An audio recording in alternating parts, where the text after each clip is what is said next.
Stock market में सट्टा भी है और स्टॉक मार्केट में इन्वेस्टमेंट भी है। ये बता दूं कि जो सट्टा खेलने आएगा वो लॉन्ग टर्म सर्वाइव नहीं कर सकता। जो बदले का काम करेगा, फ्यूचर का काम करेगा, लंबी पोजीशन लेगा, सुबह दोपहर शाम रात टकाटक बाई सेल, अल्टीमेटली लॉस करके जाएगा। जो स्ट्रेटेजिकली वैल्यूएशन पे काम करेगा, अल्लाह ताला के फजलो करम से 1967 में हमारी फैमिली ने पहला स्टॉक खरीदा, मैं उस वक्त पैदा भी नहीं हुआ था। आज 2025 आ गया, मेरा बेटा मुझे ज्वाइन कर चुका है अल्हम्दुलिल्लाह बिजनेस में, और मैं अपनी कई वीडियो में बता रहा हूँ कि अल्लाह उसको जब उसकी शादी होगी, उसको औलाद देगा, तो हमारी चौथी जनरेशन होगी जो ये काम कर रही है।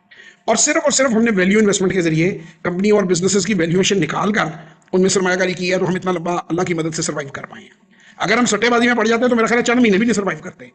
ये क्रिप्टो वाले छपाटर लौंडे या ये जो आपके जो ये हैं, आपके जो हजरात हैं मुख्तलिफ किस्म के, ये जो फॉरेक्स और कमोडिटीज के इधर आया उधर 10x और 30x और 40x लेवरेज लेके, वो 2-4 बार तो जुआ में वो बंदा जीत जाता है, उसके बाद सब कुछ हार जाता है। अगर अकबर साहब आपको पता हो, जुआरी अपना घर बाल बच्चे बीवी फैमिली जेवर, माँ का जेवर, जायदादें हमेशा हार जाते हैं। ऐसे ही है, सही कह रहे हैं आप। जुआ किसी का ना हुआ। और अक्सर लोगों को चूंकि स्टॉक मार्केट के बारे में नॉलेज नहीं है, तो वो इसको भी सट्टेबाजी समझ, इससे ज्यादा कैलकुलेशन और किसी भी सेक्टर में नहीं है।